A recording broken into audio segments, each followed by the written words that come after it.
issue after every major GTA 5 update. Here's a complete fix and workaround for now. Option 1, downgrade GTA 5 to the previous version, temporary fix. This allows ScriptHookV to work until the developer releases an update. Step by step, downgrade GTA 5. 1. Back up your current GTA 5 folder, go to your GTA 5 install folder, e.g. C# program files, Rockstar Games, Grand Theft Auto 5.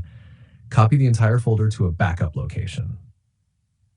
2. Download the previous working GTA 5 executables. Search for a trusted source of GTA 5 version downgrades, e.g. GTA 5 mods, GitHub, Reddit modding forums. Download the previous versions GTA5.exe and GTAVlauncher.exe, usually last version from April 2025 or earlier. Make sure the files match the version supported by your existing ScriptHookV. Check ScriptHookV changelog on devc.com/devc.com.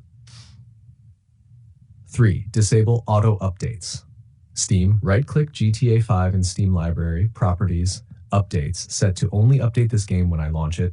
Use offline mode after launching GTA 5 once. Rockstar Games Launcher, disconnect internet or block GTA 5 update using Windows Firewall.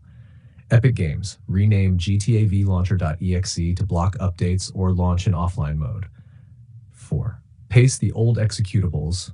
Overwrite the new GTA5.exe and GTAVlauncher.exe with the older versions you downloaded. Churn 5. Launch the game. Now your existing ScriptHookV should work without throwing the unknown game version error. Option 2. Wait for official ScriptHookV update. The developer Alexander Blade typically updates ScriptHookV within 1 to 7 days after a GTA 5 update. Check the latest update here, dev.c.com and vv.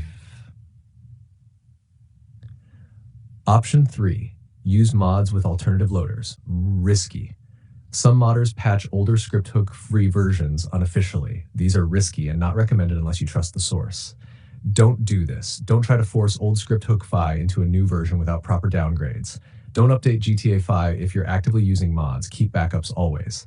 Would you like a download link for the previous GTA 5 version executables or a video guide?